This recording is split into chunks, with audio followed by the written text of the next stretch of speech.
जरा सोचो, एक दिन तुम उठो और न जाने कैसे तुम्हारे अंदर करिश्माई शक्ति आ जाए। कुछ ऐसा ही होता है हमारी आज की कहानी में। कहानी की शुरुआत में हम रूमी नाम की एक लड़की को देखते हैं जो काफी मशहूर चिकन रेस्टोरेंट चलाती थी। वो कभी कॉलेज नहीं गई क्योंकि उसकी माँ अकेले ही उसे पाल रही थी। उसका बाप बचपन में ही घर छोड़कर चला गया था। एक दिन रूमी और बाकी दुकानदार मुश्किल में पड़ गए क्योंकि टायसान नाम की एक कंपनी ने मॉल बनाने के लिए इनकी जगह पर कब्जा करने का फैसला कर लिया। इन छोटे छोटे दुकानदारों को किसी ने मुआवजा तक नहीं दिया। एक रात भाड़े के गुंडे वहाँ घुस आए और रूमी को अपने ही घर से बाहर फेंक दिया। उसकी माँ उन्हें भगाने के लिए पीछे से एक वैन ले आई, लेकिन बदमाशों ने उसे भी बाहर निकाल कर जमीन पर गिरा दिया। जोर से गिरने की वजह से वो उसी वक्त बेहोश हो गई। रूमी और बाकी लोग उसे तुरंत हॉस्पिटल लेकर आए, जहाँ उसकी माँ इलाज के दौरान ही मर गई। उसी वक्त आसमान से आया एक मीटेरॉयड पहाड़ से जा टकराया। उसके टकराने से पहाड़ों से निकलने वाली नदी में भी अजीब सी शक्ति भर गई। अगली सुबह रूमी की पता शिन ने भी वहाँ का पानी पिया, जिसका स्वाद बेहद अजीब सा था। फिर वो बैंक में पहुंचा, जहाँ वो चौकीदार का काम करता है। उसके पेट में दर्द सा होने लगा, जो शायद नदी के पानी की वजह से हुआ। फिर उसने नौकरानी को ऑफिस से छोटा छोटा सामान चुराना सिखाया, लेकिन नौकरानी ने तो एक ही बार में काफी चीजें चुरा ली, जिससे वो पकड़ी गई। शिन ने उसे देखा, लेकिन वो अपने रास्ते निकल गया। शाम को एक रेस्टोरेंट में उसका पेट कुछ ज्यादा ही दर्द होने लगा। अचानक उसके आसपास की सारी चीजें धीरे धीरे उड़ने लगी। सारे टेबल कुर्सियाँ खुद ही पीछे गिर गए। अब उसका दर्द बंद हो गया, लेकिन दुकानदार ने उसे नुकसान करने के लिए धक्के मारकर बाहर निकाल दिया। कुछ देर बाद शिन अपने छोटे से घर में लौटा और लेटकर एक सिगरेट अपने मुंह में डाली। जैसे ही वो लाइटर लेने के लिए आगे बढ़ा, लाइटर खुद ही उड़कर उसके हाथ में आ गया। ये देखकर वो थोड़ा हैरान रह गया, लेकिन तभी उसकी बेटी का कॉल आया। उसने बताया कि उसकी माँ की मौत हो गई। शिन एक पुराना सूट पहनकर अंतिम संस्कार में पहुंचा, जहाँ वो अपनी बेटी को पहचान तक नहीं पाया, क्योंकि रूमी के बचपन में जब वो उन्हें छोड़कर चला गया था, तब से अब तक उसने रूमी को देखा ही कहाँ था। अचानक वहाँ प्रेसिडेंट मिना पहुंचा, जो कंपनी के बदमाशों का लीडर है। रूमी उसे देखते ही आग बबूला हो गई, लेकिन मिन कहने लगा कि उसकी माँ खुद की गलती की वजह से मरी है, इसमें कंपनी का कोई लेना देना नहीं है। गुस्से में रूमी उसे पटकने ही वाली थी कि उसके लॉयर किम ने रूमी को रोक दिया। जाते हुए मिन ने बड़े एटीट्यूड में रूमी को पैसे भी दिए, लेकिन रूमी ने पैसे उसके मुंह पे दे मारे। इसके बाद शिन रूमी के रेस्टोरेंट में गया, जिसकी बर्बाद हालत देखकर वो भी दुखी हो गया। गुस्से में उसने हवा में मुक्का मारा, लेकिन इसकी वजह से कूड़े का बड़ा सा ढेर पीछे गिर गया। तभी उसे वो लाइटर वाली घटना याद आई और वो भागकर अपने घर पहुंचा। बार बार लाइटर उसके हाथ में आ रहा था, जिससे ये साफ हो गया कि पता नहीं कैसे पर उसके पास जबरदस्त जादुई शक्ति आ गई है। कुछ ही पल में वो घर की सारी चीजों को एक साथ उड़ाने में सफल हो गया। तभी उसके दिमाग में जादूगर बनकर खूब सारे पैसे कमाने का प्लान आया। अगली सुबह अपनी माँ को दफनाकर रूमी अपने पिता और दोस्तों के साथ बाजार में पहुंची, जहाँ सारे दुकानदार बदमाशों के डर से छिपे हुए थे। वो लोग कभी भी आकर तोड़फोड़ कर जाते थे, लेकिन किम ने दुकानदारों को शांत रहने को कहा। उनकी पुलिस से बातचीत चल रही थी, लेकिन दुकानदारों का मानना है कि ये बदमाशों की कंपनी तो पुलिस को भी खरीद लेगी। लोगों का कहना था कि गुंडों की तरह उन्हें भी मारपीट करनी ही होगी, लेकिन किम जानता था कि इससे वो कानून के सामने और बुरे बन जाएंगे। शिन ने सबसे कहा कि अब लड़कर कोई फायदा नहीं और अब उन सबको नई नौकरी ढूंढ लेनी चाहिए। इससे सब गुस्सा हो गए और रूमी ने तो उसे बाहर ही भगा दिया। शाम को शिन एक सर्कस में काम मांगने गया और उसकी शक्तियों की वजह से उसे तुरंत नौकरी मिल गई। अगले दिन रूमी को पता चला कि उसकी माँ की रिपोर्ट में मौत का कारण चोट लगना है और उसके पास कंपनी के खिलाफ कोई सबूत तो था नहीं। जिन्होंने कैमरे से वीडियो बनाई थी, उन्हें तक कंपनी ने खरीद लिया। बाद में शिन उससे मिलने आया और कहा कि अब वो पैसे कमाने लगा है, इसलिए रूमी को अब अपनी पढ़ाई पूरी करनी चाहिए। उसने एक टाई से अजीबोगरीब जादू भी कर दिखाया, लेकिन रूमी को उस पर बिल्कुल भी विश्वास नहीं था। उसने गुस्से में कहा कि ये सब कर वो बस अपना टाइम बर्बाद कर रहा है, क्योंकि वो बचपन में उसे और उसकी माँ को बेसहारा छोड़कर चला गया था। इसलिए रूमी आज तक उससे नफरत करती थी। शिन ने समझाया कि वो अपने कर्जों की वजह से उन्हें छोड़कर गया था ताकि उन्हें कोई परेशानी ना हो, लेकिन रूमी ने उसकी एक ना सुनी। उसने कहा कि अब इतने साल बाद बाप बनने की जरूरत नहीं है मेरा, और वो वहाँ से चली गई। तभी शिन की नजर कंपनी के बदमाशों पर पड़ी, जो दुकानों पर हमला करने जा रहे थे। दुकानदारों को भी खबर पहुँच गई और उन्होंने बदमाशों को रोकने के लिए रास्ता बंद करने की कोशिश की, लेकिन वो बदमाश सब कुछ तोड़ फोड़ कर अंदर घुस आए और लोगों को पीटने लगे। अचानक शिन वहाँ आ पहुँचा और अपनी शक्तियों की मदद से सभी बदमाशों को हवा में उड़ाकर उनकी हड्डी पसली एक कर दी। उसकी शक्तियाँ देखकर उनके होश उड़ गए और सब पीछे हट गए। एक बदमाश आगे बढ़ा, लेकिन शिन ने दूर से ही उसकी बाजू मरोड़कर उसे हवा में लटका दिया। तभी पुलिस वहाँ आ गई और सभी दुकानदारों और बदमाशों को पकड़कर पुलिस स्टेशन में ले आई। दोनों गुट एक दूसरे पर इल्जाम लगाने लगे। ऑफिसर ने आखिरकार रिकॉर्डिंग देखने का फैसला किया। वीडियो में शिन सबके छक्के छुड़ा रहा था, लेकिन पुलिस वाले को अपनी आंखों पर यकीन ही नहीं हुआ। बेचारा रिपोर्ट में क्या लिखता, हवा में उड़ा उड़ा के मारा है सबको। उसने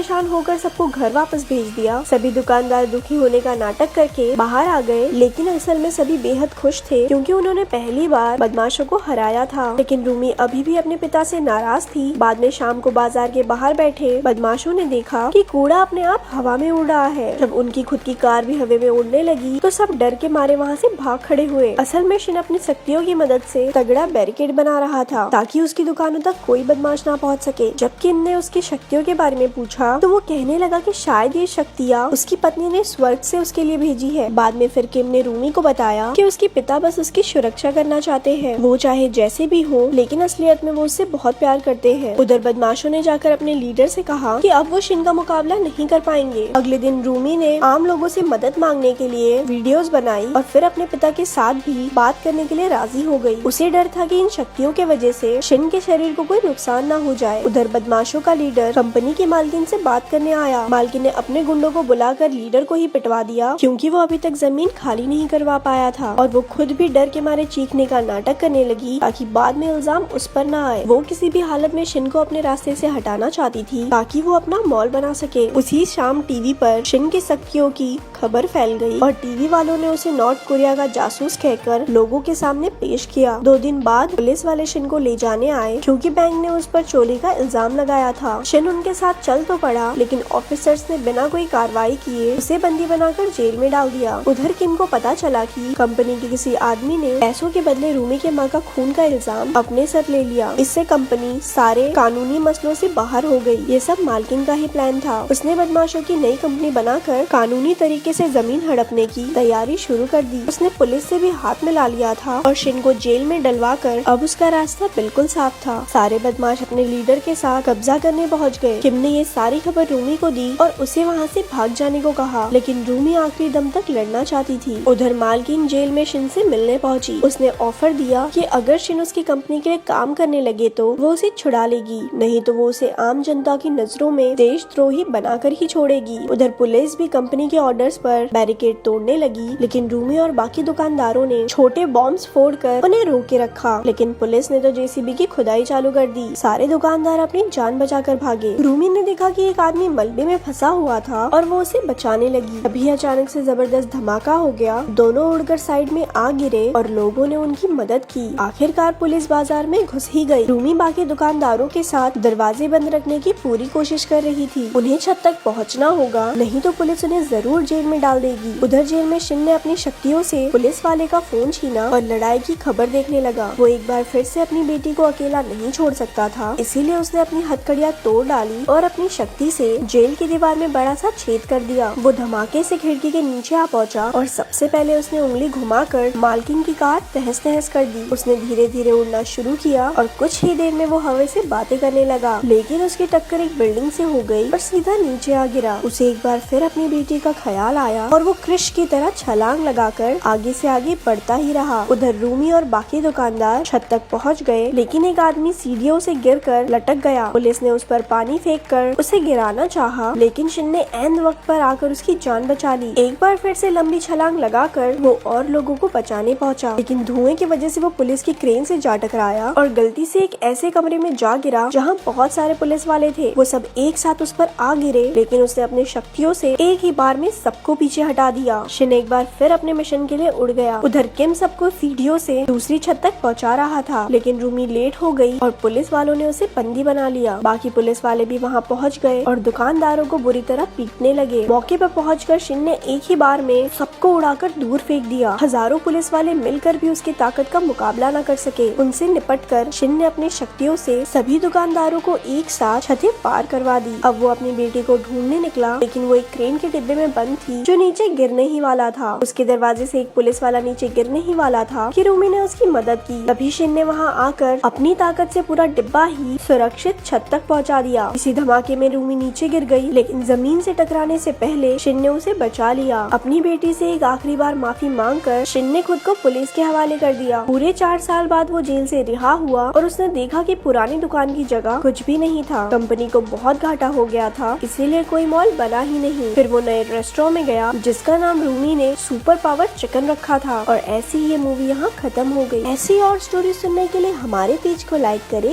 धन्यवाद।